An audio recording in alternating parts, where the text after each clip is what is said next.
Bueno, vamos a continuar con una visión totalmente, bueno, por lo menos diferente. Se trata del señor, a ver si lo digo bien, porque, bueno, vamos a echarle la culpa. Ese es el problema. A ver si lo hago bien. Así es, empieza el problema. Vamos a empezar por mí.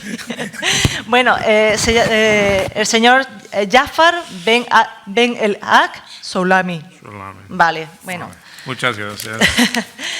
Es profesor de la Universidad de At al-Malik As-Sadi de Tetuán y se dedica evidentemente a la enseñanza y a la investigación. Evidentemente, pues también publica su obra. Sus temas se centran sobre todo en lo que es la literatura, la historia, la mitología, los estudios y el pensamiento islámico. Y bueno, más que estas cosas las podemos buscar en Internet hoy en día, pero me gustaría resaltar el hecho de que Jafar es, me voy a permitir que lo tutee, aquí vamos tuteándonos todos, es descendiente de andalusíes, de intelectuales de Andalusía. Entonces, la raigambre con la zona pues bastante directa. En esta conferencia, que se llama Los historiadores clásicos árabes frente al fenómeno morisco, cómo se escribió la historia, asaltando a la historia, pues hace una reflexión con respecto a las dificultades que tienen historiadores como él, que intentando ver una visión desde el punto de vista árabe, contar estos hechos. La bibliografía no le ayuda y tampoco los autores. Entonces vamos a intentar, vamos a conocer un poco más a través de la conferencia de Jafar. Bueno, lo dejo con él. Muchas gracias. Muchas gracias.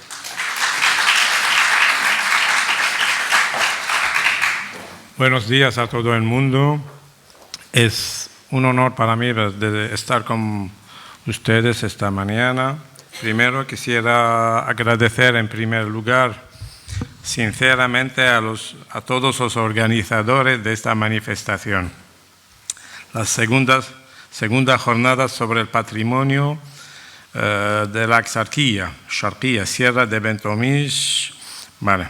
Y sobre todo a mi amigo e historiador Antonio Guzmán por la amabilidad que tuvo de invitar a los representantes académicos de la otra orilla el año pasado y este año para hacer escuchar su voz, su perspectiva, su punto de vista y por todo lo que hizo para que esta representación pueda ser un hecho concreto. Bueno, mi tema exactamente se trata de los historiadores clásicos árabes frente al fenómeno andalusí morisco, como se escribió la historia asaltando la historia.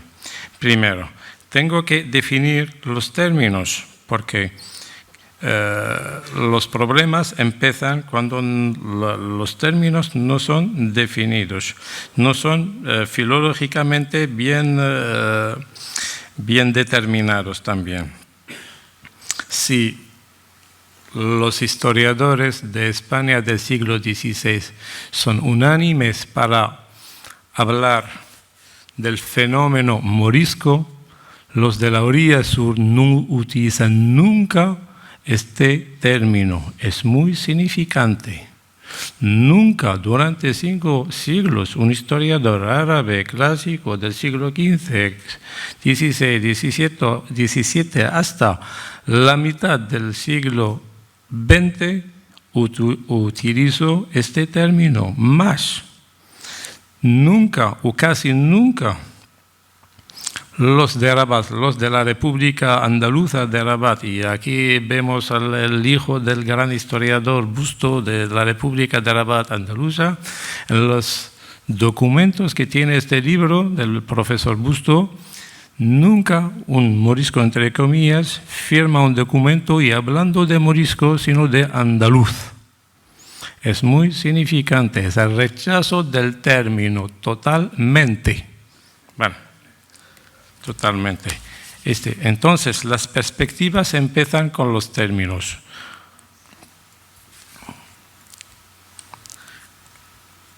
Bueno, en esta conferencia voy a utilizar el término andalusí mucho más que el término, entre comillas, morisco, por la simple razón que estos nuevos cristianos de moros, entre comillas, y sus descendientes nunca usaron este término que consideraban peyorativo, discriminatorio y que intentaba de quitarles su propia identificación de andalusí.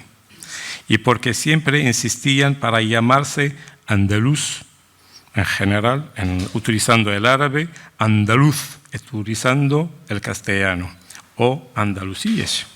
En efecto, este término fue totalmente desconocido e incomprensible en el mundo árabe hasta la primera mitad del siglo XX. Solo lo usaron los andalusíes en España en sus correspondencias oficiales con la administración, entre comillas, cristiana en el siglo XVI y XVII. Una vez instalados en Marruecos, utilizaron generalmente el término andaluces en sus correspondencias internacionales redactadas en lengua castellana. Paralelamente, no es una simple casualidad que Guillermo González Busto intitule su libro La República Andaluza de Rabat y no la República Morisca de Rabat. Del lado español, José María Perceval de la Universidad Autónoma de Barcelona, por ser académicamente muy prudente y por considerar el término muy ideológico, habla de los, entre comillas, los descendientes de musulmanes llamados moriscos. Dice también, los moriscos no existen en sí como entidad autoconsciente. Son una creación de la sociedad cristiana española. Existen los descendientes de musulmanes, forzados a la conversión en el primer cuarto del siglo XVI, llamados, entre comillas, cristianos nuevos de moros, y, finalmente, agrupados en el calificativo despectivo de moriscos. Es un término neutro que designa toda persona o todo grupo que se refiere en su identidad al andaluz. Me refiero al andalusí, andaluz y tal, que es un topónimo que designa antes de todo un territorio en la península ibérica, territorio luso-español, y no un pueblo, una raza o una religión. Es el término que utilizaban los moros o musulmanes y los descendientes de moros, todo esto entre comillas, o musulmanes para identificarse antes de la conversión forzosa de 1500, durante la época de la conversión forzosa, es decir, del siglo XVI, XVII e incluso después y hasta hoy en día. Los embajadores de Marruecos que habían cruzado el territorio español en el siglo XVIII hablan de Ahl al-Andalus, la gente de Al-Andalus, o simplemente de Al-Andalus, término que significaba, curiosamente, en sus relatos, tanto la tierra, Andalucía, Al-Andalus, todo, como el pueblo, los andalusíes, dentro y fuera de la península ibérica. Sin embargo, reconozco que el término morisco es un término muy claro para los hispanófonos y que designa a todos los andalusíes de los siglos XVI, XVII, descendientes de moros. Determinación del término historiador clásico. ¿Quién es el historiador clásico del cual hablo? Por término historiador quisiera designar toda persona que intenta relatar el pasado o su presente, entre comillas, o los dos en varias formas de expresión histórica: autor de crónicas, autor de biografías, autor de genealogías, autor de viajes, etc. Este historiador clásico de los andalusíes apareció en el siglo XVI y desapareció en los principios del siglo XX, con la modernización progresiva de la cultura marroquí. Desaparición de la Escuela de los Historiadores de Al-Ándalus y sus consecuencias. La Escuela de los Historiadores de Al-Ándalus había ya desaparecido con el fallecimiento de los grandes historiadores como Abul Barakat ibn al-Hajj al-Ballafiqi, mi antepasado, Ibn al-Khatib y An-Nabahi. Por consecuencia, carecemos en el siglo XV de escrituras de carácter histórico. ¿Puede la quema de los libros por el famoso Cardinal Cisneros explicar esta total carencia de historiografía en el Andaluz del siglo XV. Vamos a ver. De toda manera, la única y última crónica andalusí que podemos consultar se atribuye a un cronista anónimo y se preocupa de trazar principalmente la historia de la caída de la dinastía de los nazaritas y la desaparición del último reino musulmán de la península. Su título es muy significante: Fragmento de la época, noticias de los reyes nazaritas. Igualmente, las fuentes árabes le dan también otra versión al título: Fragmento de la época, tratando del fin del estado de los nazaritas. El autor anónimo se preocupó esencialmente de trazar detalladamente la historia de los últimos nazaritas. Con el traslado de Boabdil a Marruecos y el éxodo andaluzí hacia la orilla sur, su misión como historiador del fin de la dinastía nazarí fue ya terminada y prefirió resumir todo lo que sucedió posteriormente y sobre todo la conversión general en lo que sigue, entre comillas. Más tarde, hacia el año 904-1499, fueron invitados, es decir, los andalusíes, y aún forzados a aceptar el cristianismo, religión en la cual ingresaron, si bien a la fuerza. Tornóse entonces el Andaluz enteramente cristiana sin que hubiese en ella quien en público dijese: no hay otro Dios sino Dios, y Mohammed es el profeta de Dios. Esto es el eslogan de la profesión de fe musulmana. Quien a proferir esta fórmula se determinase que hacerlo por sí mismo o bien en ausencia de gentes. Señala también el comienzo del fenómeno criptomusulmán diciendo: el resto de los musulmanes españoles prometió entrar en la religión cristiana, lo cual, aunque a la fuerza, realizaron todos, con la sola excepción de algunos que siguieron siendo ocultamente musulmanes el año 904-1499. Vale. La muy escasa información que da este cronista, probablemente testigo ocular de la caída de Granada, de la conversión generalizada y del fenómeno criptomusulmán, refleja, sin duda alguna, este deseo profundo de saltar sobre la historia de Al-Ándalus y de los andalusíes del siglo XVI, de evitarla y de ocultar todo lo que sucedió a partir de la caída de Granada. Este deseo de evitar la historia andalusí dentro de la península condenó aquella historia en el mundo árabe al olvido casi completo hasta poco tiempo. Y gracias a la traducción del español y del inglés. Pero, a pesar de todo, este cronista se queda el único cronista andalusí a escribir la historia de la caída de Granada y a señalar los principios del fenómeno morisco. Cuando a los demás intelectuales moriscos, entre comillas, parece que se preocuparon mucho más de los asuntos religiosos, tratados religiosos y tradiciones, prácticos, medicina, magia, etc., y literarios,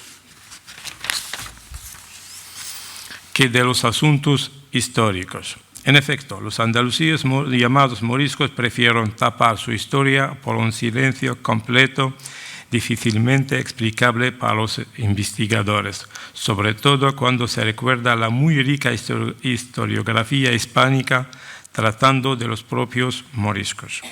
Nuestro propósito consiste en explicar este silencio de la historiografía andalusí, silencio general, a excepciones, claro, que causó en el mundo árabe el olvido de la historia morisca hasta los finales del siglo XIX y que obliga al historiador árabe moderno a buscar esta historia esencialmente en las fuentes occidentales y sobre todo españolas.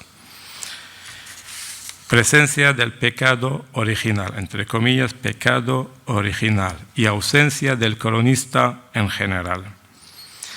Ya en el año 1493, justo un año después del año de la rendición de Granada, los andalusíes se sentían culpables de un grave acontecimiento, un pecado original: rendir Granada, es decir, render el último bastión del Islam en la península, una rendición dada mucho más a los egoísmos, a las guerras civiles y a los litigios internos que a la simple fatalidad divina al cual debe creer cualquier musulmán. Esta prodigalidad tafrit fue un acontecimiento imperdonable en Marruecos y por transitividad en el mundo islámico. Lo sigue todavía en el mundo árabe la mala imagen de Boabdil y la culpabilización de este rey por la pérdida de Al-Ándalus. Y tan grave que la gente lo declaró un acto de infidelidad. Para la gente, solo un infiel se permitiría de conceder Al-Ándalus a los reyes cristianos. Esta culpabilización se ve clara en la carta poema apologética de alto nivel literario escrita por el literato andalusí Abu Abdallah al-Uqayli al nombre del rey Boabdil y destinada al sultán Wattasi de Fez Abu Abdullah Muhammad al-Sheikh.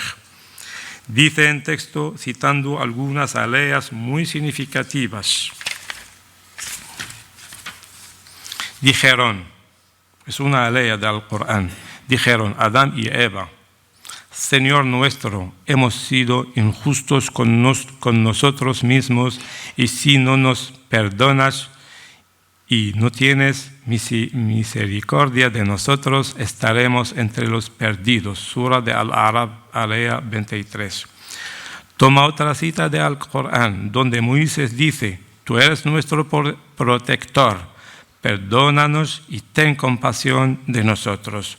Tú eres el mejor de los perdonantes. Lo cambia parcialmente al Uqayli, esta alea, y vuelve. Tú eres, hablando al sultán, tú eres nuestro protector, perdónanos y ten compasión de nosotros. Tú eres el mejor de los misericordiosos. Toma otra cita de Al-Corán, donde Abraham dice: Allah, Señor nuestro, a ti nos confiamos, a ti nos volvemos y a ti hemos de retornar. Eso es porque Allah es el defensor de los que creen, mientras que los incrédulos no tienen quien les defienda.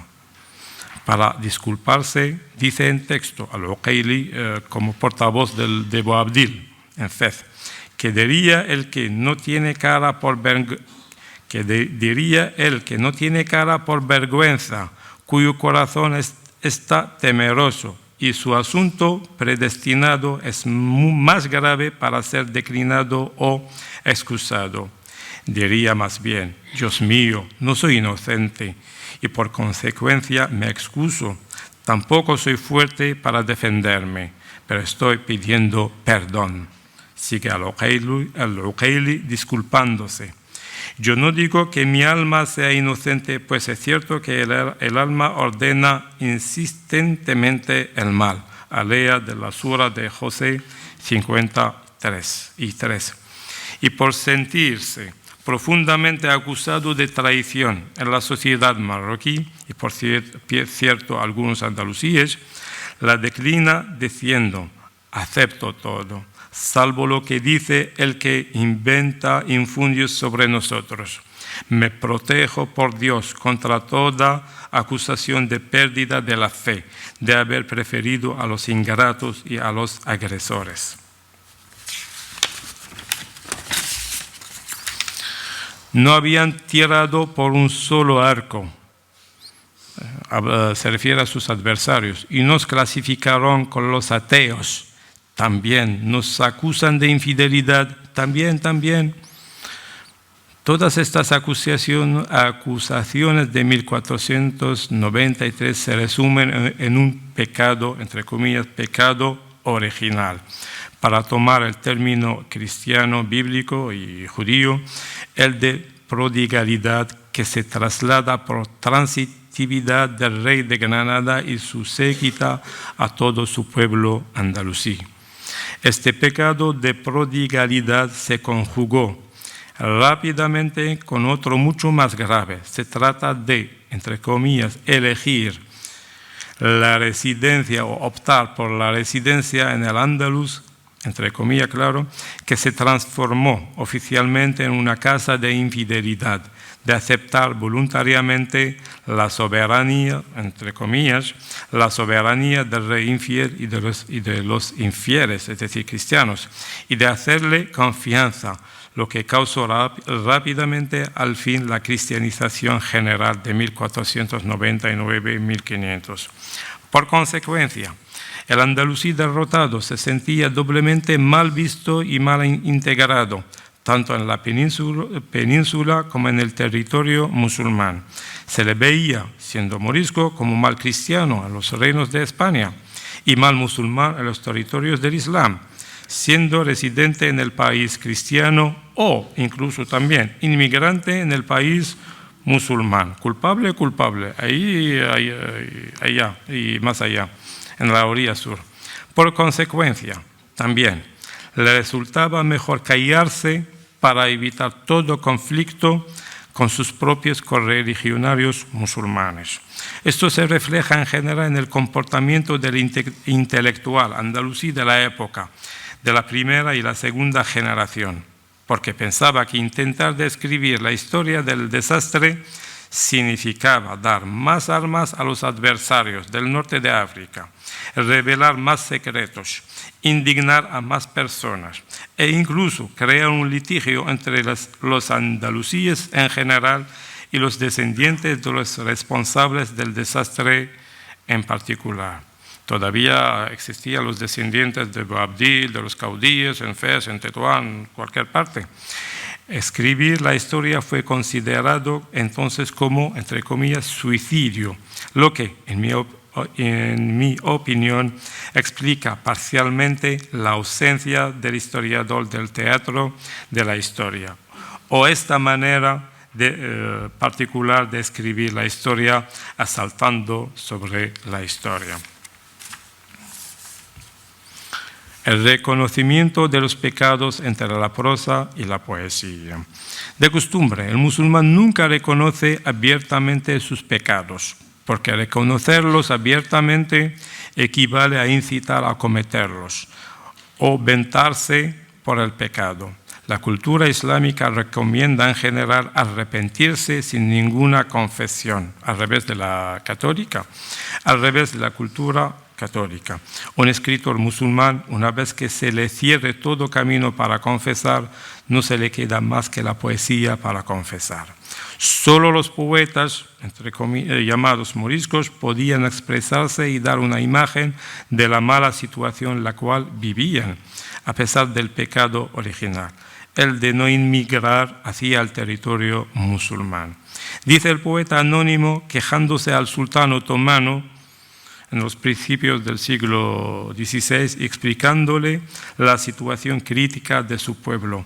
La traducción no es mía, La paz sea contigo en nombre de unos esclavos afligidos por enorme calamidad. Bueno, me explico. La situación de esclavitud les parecía peor que la del cautiverio, porque el cautivo se le permitía, por lo menos, de guardar abiertamente su religión y identidad cultural en la espera del gran día de rescate. Es que les pone entre dos fuegos, o mejor dicho, crea en ellos el estado del cripto-islam, es decir, un pueblo viviendo con dos identidades y rechazado o mal visto efectivamente por las dos identidades. Sigue el poeta anónimo. Hemos sido traicionados y convertidos al cristianismo, rompiendo con otra nuestra religión. Hemos sido oprimidos con deshonor. Transgredió las capitulaciones con que nos había engañado y nos hizo convertirnos al cristianismo por la fuerza, con dureza y severidad.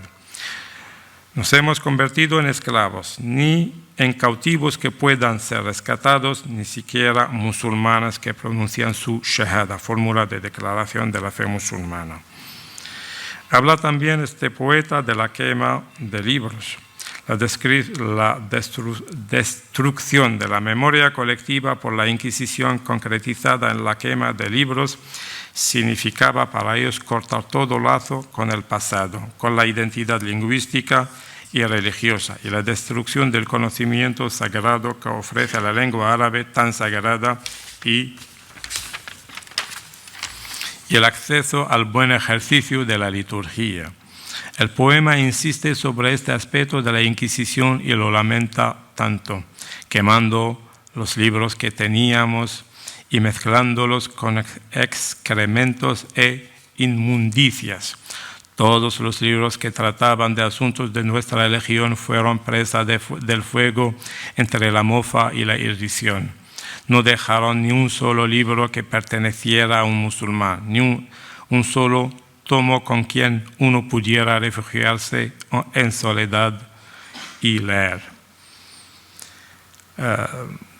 Otro punto, el impuesto de la liturgia cristiana y la interrupción de las prácticas islámicas. Se lamenta el poeta tanto del impuesto bajo pena de castigo severo de una nueva liturgia cuyo objetivo crear de ellos unos buenos cristianos practicantes. Aquel de nosotros que dejaba de ir a su lugar de descreencia era severamente castigado por el cura, que le abofeteaba en ambas mejillas, confiscaba sus propiedades y le arrojaba en prisión, en un estado muy mal. Aquel que moría sin que le hubiera atendido alguien con oraciones, se negaban a enterrarle. En lugar de ello, le arrojaban a un estercolero como un burro muerto o un animal. Paralelamente, este impuesto de práctica religiosa cristiana se conjugaba con el aumento del control de la Inquisición sobre la conciencia del cripto musulmán durante el mes más sagrado del año para el musulmán, obligándole a probar su renuncio y rechazo de las huellas de su antigua religión, entre comillas, lo que se concretizaba en la interrupción del ayuno, el cuarto pilar del Islam. Durante el Ramadán, dice el poeta, interrumpían nuestro ayuno obligándonos a tomar alimentos y bebidas de vez en cuando. Pero la destrucción de la identidad concretizada en el ayuno no para en esta etapa. La Iglesia sabía que el musulmán oculto podía recuperar su ayuno practicándolo en otro mes, como si fuese enfermo o viajero. Entonces, pasaba en este mes más sagrado a una etapa más terrible.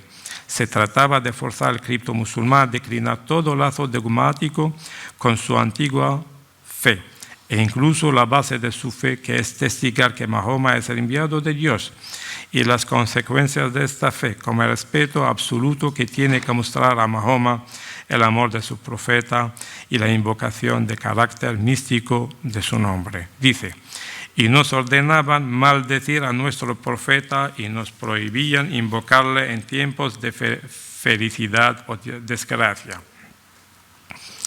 Tan pronto oían a un grupo cantando su nombre, le infligían grave prejuicio, pues sus jueces y gobernadores les castigaban con bastonazos, multas, prisión y humillaciones. ¿Cuánto tiempo me queda? 10 minutos. ¿Cuánto? 10. Bueno. Habla también voy a saltar también sobre la historia de los andalusíes. Habla también del cambio nomástico, del gran deshonor de llevar las chicas a la iglesia, de los pecados alimentarios, del auto da fe, de los quemadores. Vale.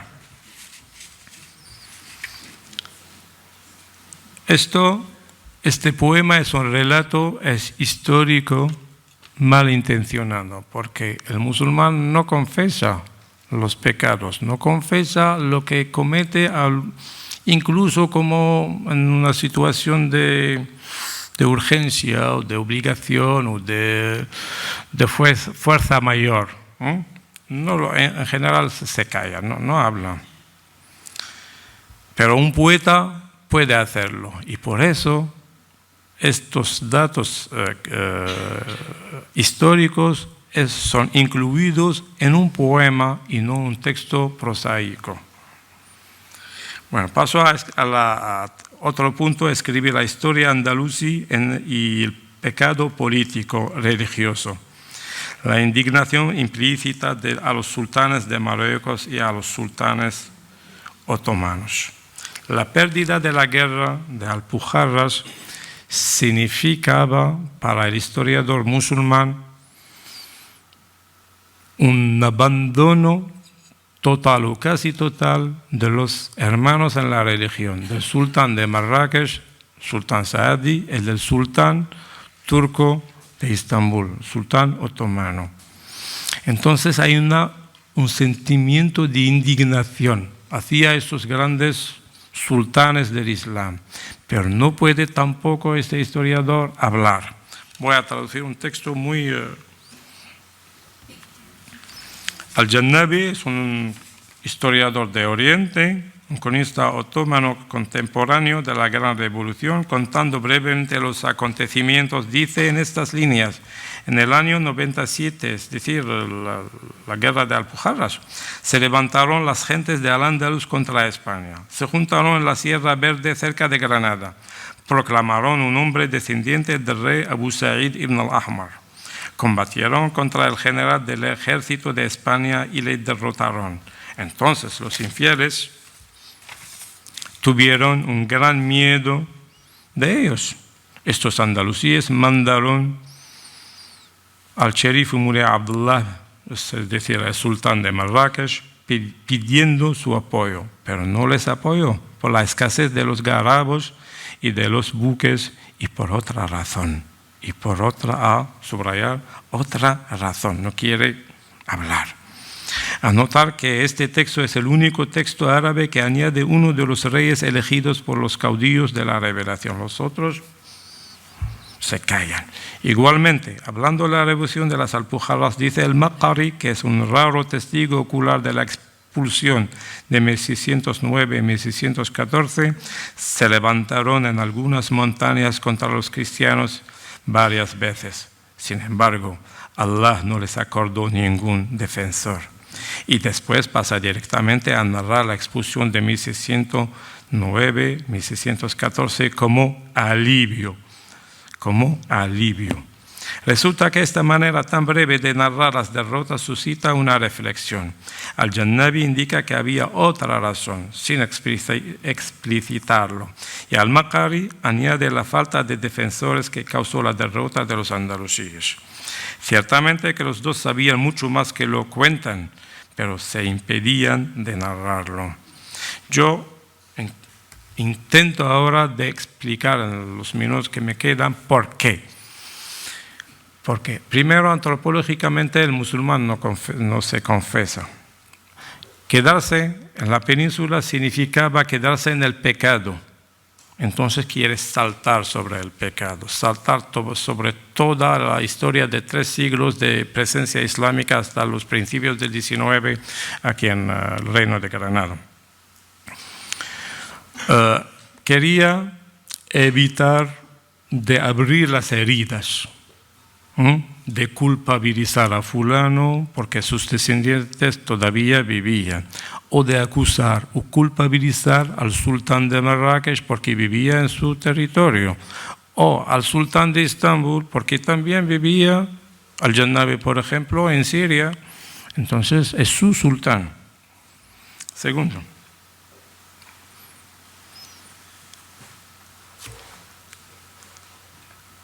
a veces se habla de los generales del sultán Al-Mansur en Marruecos, Al-Ghurri, fulano y fulanito, y se habla se añade la revolución de las Alpujarras.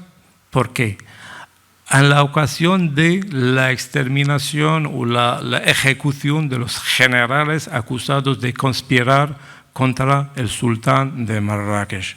En esta ocasión se permite el cronista oficial, el Feshtali, por ejemplo, de hablar de Al-Ghurri, por ejemplo, de fulano, diciendo que nació en tal pueblo de Granada y que ha sido elevado como un bandolero, le insulta, que había contribuido en esta perturbación o revolución que se llama en las Alpujarras, que después se trasladó a Marruecos y que fue nombrado general de ejército andaluz y tal, y después conspiró contra el sultán y entonces mereció estar matado, ejecutado. Son también casos donde se añade la revolución de Alpujarra en un contexto, digamos, negativo. De esto resultó que la historia de los andalusíes del siglo XVI-XVII se convirtió no en una historia de todo un pueblo andalusí, como en el caso de Ibn Bassam, del Bin Hayyan de la Edad Media, sino de historia o de personas, de familias o de cofradías andalusíes en Marruecos. Nuestro intento es de juntar esta historia fragmentada, historia dividida, historia de ciudades, de familias, de individuos y rehacerla en Marruecos a base de las fuentes árabes. Por eso tengo ya un banco de datos basado únicamente sobre las fuentes árabes y ya tengo unas 100 páginas. 100 páginas equivale a vuestros 50.000 páginas sobre los moriscos. Es mucho. Demasiado mucho. Por favor, las cosas son relativas.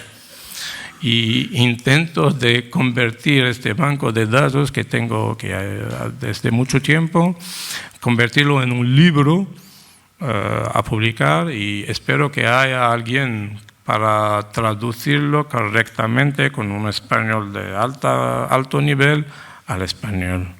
Por eso habrá más conocimiento del otro lado, no digo negro, sino ambiguo, mal aclarado de la historia de Al-Ándalus, la historia escrita por los propios andalusíes o los historiadores del norte de África o incluso los del sultanato otomano. En el debate, español no es como el suyo, estoy dispuesto a aclarar las cosas que son menos claras. Muchas gracias a todo el mundo, a los organizadores y a mi amigo Antonio Guzmán. Muchas gracias.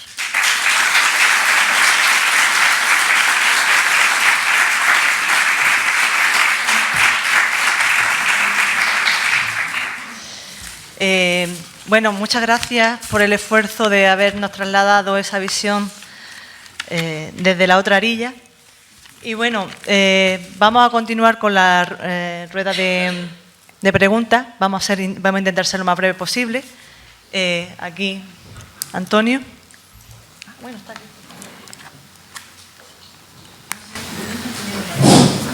شكرا أستاذ وصديقي جعفر.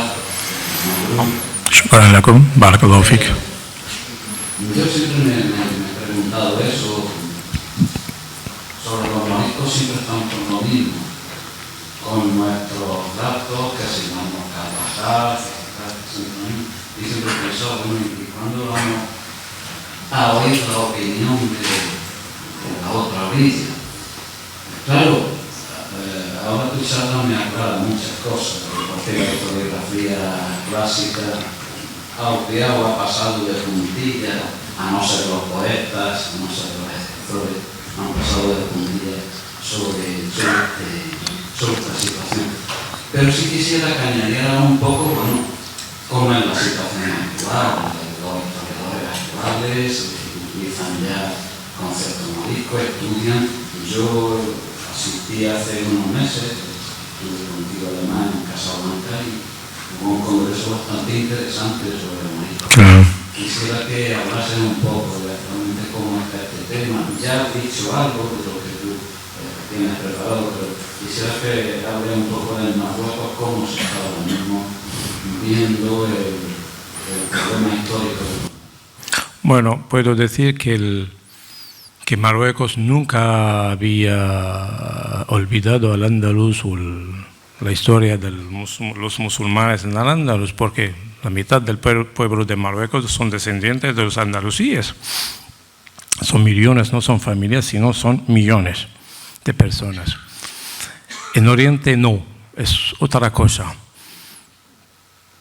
Podemos decir igualmente que el primer a hablar o a descubrir, entre comillas, el problema morisco es el emir Shakib Arsalan, traduciendo la novela de Chateaubriand del francés al árabe en 1898. Empezó a tener conciencia que después de la caída de Granada se quedaron algunos árabes, algunos musulmanes. ¿Qué de estas personas, de este pueblo, qué ocurrió? Y empezó a hablar y con su peso muy prestigioso,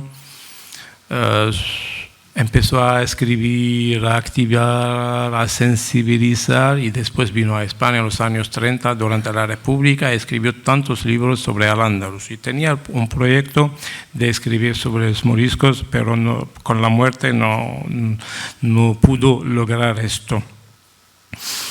El primer, digamos, artículo sobre los moriscos en Marruecos data de 1958, 62 o algo. Un artículo muy tímido, casi de prensa, de un castillo, Muhammad Castillo, que descubre que es de origen morisco y empieza a escribir un poco tímidamente. Estaba un diplomático en el consulado de Marruecos en Portugal y tal, y hablaba español. En los años 80, y mejor dicho, los años 80, la primera tesis sobre los andalusíes moriscos fue defendida en la Universidad de Rabat. La de Mohamed Razzouk está felizmente, afortunadamente, acaba de ser traducida al inglés. Es una visión marroquí. Pero con el atraso histórico de la investigación científica en Marruecos y tal, no hubieron tantas tesis. Pero hoy en día hay más interés para este tema. Hay artículos que salen, libros, estudiantes que definen sus tesis y tal. Y tenemos entre toda la Asociación Marroquí de Estudios Andalusíes que prepara cada 2 años un coloquio o sobre los andalusíes de la Edad Media o sobre los andalusíes de la Edad Moderna, es decir, los llamados moriscos. Hay traducciones, yo en persona traduje el primer tomo de Marmol Carvajal al árabe. Todavía no terminé la publicación y la traducción del libro. En Egipto también hay una serie de traducciones de las fuentes del siglo XVI al árabe y tal. Hay un gran interés, pero la mayoría de los investigadores árabes se quejan de que no encuentran nada entre comillas, exagero un poco, no encontrarán gran cantidad de datos sobre los andalusíes del siglo XVI, XVII, XVIII en las fuentes árabes. Yo intento ahora llenar el vacío, y con este libro que, inshallah, espero publicar dentro de 1 año o de 2 años, espero juntar toda la información, toda entre comillas, claro, la información que tenemos en lengua árabe sobre el tema. Hay un interés creciente, cada día está más, pero el problema, la mayoría no hablan español. La mayoría de estas personas son o historiadores que no hablan español o son traductores que no son historiadores. Entonces hay una crisis, pero juntando los esfuerzos de los traductores con los de historiadores, en el futuro espero que haya algo, una moriscología, una andalusiología en el mundo árabe. Espero haber bien contestado a su... Bueno, a tu ¿alguna cuestión. pregunta más? Quería preguntar una cosa. Referente, no, de aquí mismo, no merece que me dé... Vale, un momento. Ya. Era referente a las ha contado siempre cuando la señora mamá le dijo aquella frase tan curiosa para mí. No, ya está, ya me oye bien, ¿no? Pero bueno, yo pienso que Boabdil hizo bien lo que hizo, para mí. Yo pienso que se fue con todo el dolor de su corazón y su madre dijo aquellas palabras. Pero pienso que el fanatismo que venía por arriba, que eran los católicos, iban a pasar con todo, iban a destruir todo, pienso yo. Y para mí hizo bien Boabdil lo que hizo. ¿Qué le parece a usted? Bueno, Boabdil es la gota, no es el responsable de la destrucción de Al-Ándalus, es la última gota del vaso, es la derrota de los andalusíes, no es la culpa de los andalusíes, sino que en general podemos constatar que en el siglo XV y principios del XVI hubo unos grandes cambios históricos en el Mediterráneo, que algunos habían pagado la factura de estos cambios, en los Balcanes, en Al-Ándalus, en el norte de África y todo. Bueno, la gente había culpabilizado tanto a Boabdil, pero Boabdil no estaba solo en la batalla, había todo un ejército, alcaides, notables, burguesía y tal, que lo sostenía y que estaba responsable también de este éxodo, de esta guerra civil y de todo. Resumir o reducir la historia en los actos de una persona no es, en mi opinión, una buena perspectiva. Hay una responsabilidad general, colectiva. Bueno, los individuos son muy importantes, pero el individuo solo no puede nada. Si no haya todo un corriente de ideas, de personas que le apoyan. Entonces, esta es más literatura que historia, más romanticismo que realidad histórica. Muchas gracias por la pregunta. Bueno, Antonio. ¿Vale? Bueno, en primer lugar, felicitarte por tu intervención, que me ha parecido muy buena. Me hubiese gustado escuchar más testimonio, pero supongo que lo nada por escrito. Me ha interesado porque da una visión desde el otro lado, de la otra orilla. Yo no soy experto en tema de morir, no soy muy psicólogo para utilizar ese término. Pero sí he de decirte que hace bastante tiempo hay congresos, coloquios que tratan de establecer, aunque habría que establecer vínculos con mayor intensidad entre la tradición historiográfica, como Marruecos, la tradición historiográfica hispana, sobre todo para establecer sinergias, relaciones que sean duraderas en el tiempo y que nos permitan la historia que es un prisma de múltiples caras, pues por lo menos tener esas dos caras, ¿no? Felicitarte por tu intervención, me ha parecido muy interesante algunas cosas que has dicho y que me hacen reflexionar desde mi conocimiento de las fuentes, por supuesto las fuentes de la administración castellana, que no son las fuentes árabes. Lo primero que has dicho es muy interesante y estoy totalmente de acuerdo contigo. El término morisco es un término de carácter peyorativo que es utilizado sobre todo por las autoridades cristianas, ¿no? Es que incluso en las fuentes hay una gran variedad de términos para referirse a estos pobladores. Estamos hablando de que se utiliza la palabra granadinos, se utiliza la palabra nuevamente convertidos, se utiliza la palabra naturales, y por supuesto el término moros, para establecer una especie de batiburrillo, una mezcla entre los de aquí y los de la otra orilla, ¿no? Pero hay una cosa que me ha interesado mucho cuando has hablado de, digamos que, la utilización de la poesía, de determinados discursos en los que muchos andalusíes, bueno, y otra cosa que habría que los términos son muy importantes, tú lo sabes bien, pero para que lo tenga muy importante, Andalusí no es andaluz, Andalusí pertenece a Al-Ándalus, y un morisco aragonés está en Andalusí como un morisco de Granada o de Córdoba, ¿no? Perdón, de Málaga.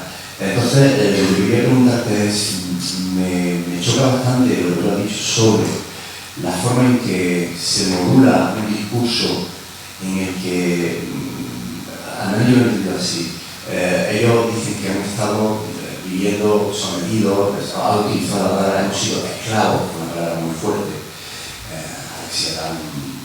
una fuerte carga simbólica, evidentemente, durante muchos años sometidos sin poder ser libres para vivir nuestra verdadera vida en la verdadera religión, etc. Pero me resulta curioso porque creo que sospecho que es un discurso que se modula al otro lado, es decir, en el norte de África, frente a discursos que hablan de todo lo contrario, frente a la administración castellana, que utilizan todo lo contrario. Solo vamos a hablar de los cristianos, esta es nuestra tierra, tenemos ancestros de muchísimas generaciones, no se nos puede desarraigar, estamos dispuestos a pagar más dinero por seguir manteniéndonos aquí en la fe cristiana, etc. Es decir, es muy interesante cómo esos discursos se modulan en función de en qué lado de la mesa estemos, ¿no? Simplemente esa percepción. Muchas gracias. Pero ya, cuando el andalusí rechaza el término morisco, con el cual fue calificado durante un siglo y pico, más de un siglo y 20 años casi, en España, significa que quería saltar sobre toda una época. Yo no soy morisco, soy andalusí, porque la palabra andalusí se refiere en la cultura árabe a la época dorada. Para él hay que olvidar lo que ocurrió de una manera más clara. Entonces, los historiadores de las familias como la mía, por ejemplo, otras familias de Fez o de Rabat o tal, una vez que empezaron a escribir las historias familiares o las historias de las ciudades Tetuán, por ejemplo, Rabat o Fez, no encontraron datos escritos bastante. Entonces, no encontraron datos concretos, muy raro de encontrar un dato concreto. Hay otro factor para explicar esto, es el cambio lingüístico. El andalusí en el siglo XVI ha sido obligado a aprender forzosamente el español. Hizo un gran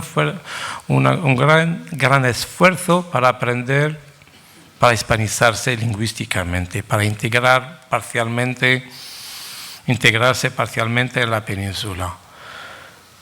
Llegando a Marruecos, ha sido obligado forzosamente también a olvidar el español y a arabizarse.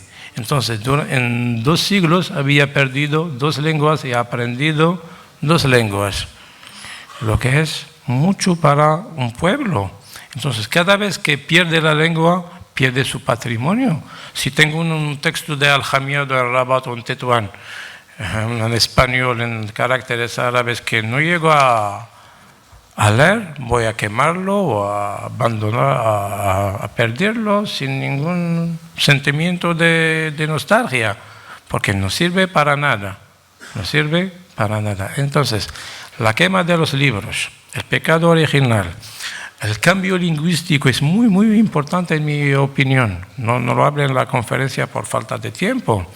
Todo esto hizo que la memoria del periodo morisco ha sido destruida y que se cambió en una memoria de familias o jefes de cofradías. Estos lados históricos y antropológicos son muy interesantes. Yo hago de esta tribuna una llamada a los nuevos moriscólogos de España y de Marruecos para buscar otras dimensiones en la historia de los moriscos. Por ejemplo, la cultura popular en Tetuán todavía conserva cosas. En los proverbios, por ejemplo, Sbahlul Balluri, Mruwah, yo no entendía de niño este dicho. ¿Qué dice Balluri? ¿Qué es Balluri? Balluri es el de valor. Se convierte en una persona que tiene la gripe. Es una manera de ridiculizar al rey del rey, ¿cómo se llama? Fernando de Valor, Muhammad ibn Umayya. Todavía un dicho que guarda el recuerdo de Muhammad ibn Umayya en la cultura popular, pero nadie se da cuenta de lo que significa. Una tradición que comentaba ayer a Antonio, que me extrañaba desde niño, En los años 60, 70 en Marruecos, la costumbre de la circuncisión estaba, todavía sigue, estaba muy esencial para un musulmán. La costumbre exigía que cada niño circuncisado no es la palabra secuestrar. El padre, el abuelo, el tío materno, paterno había secuestrado a su sobrino, su nieto, el tal día. Y se secuestraba al niño, se le circuncisaba. No entendía ni yo ni otra persona por qué. Ahora lo entiendo. ¿Por qué? La Inquisición, investigando sobre la circuncisión de niños, para evitar el castigo, cualquier familia pretendía que no es ella quien circuncisó a sus propios niños. Es un forastero que pasó por el pueblo, es un pariente muerto, ya. Siempre un abuelo muerto, un tío muerto, un primo muerto que había secuestrado al niño sin que le sepamos nosotros. Y así se defendía contra la Inquisición. En la lengua, el dialecto, por ejemplo, el término Inquisición no existe en la lengua árabe. Hasta poco tiempo no existía. Para expresar el término se decía al-harraqin, los quemadores. Eso refleja lo que refleja. Y así, las palabras, muchas cosas. Pero este sector de investigación todavía es un sector virgen. Y yo hago la llamada a todos los que quieren hacerlo, que lo hagan. Yo hago un poco, pero no puedo hacer todo. Hago lo que puedo. ¿Vale? Bueno, vamos a terminar ya las preguntas porque si queremos hacer una paradilla de 10 minutillos, pues no nos va a dar tiempo. Así que tenemos un descansito y continuamos con la conferencia de Pilar Peci, ¿vale?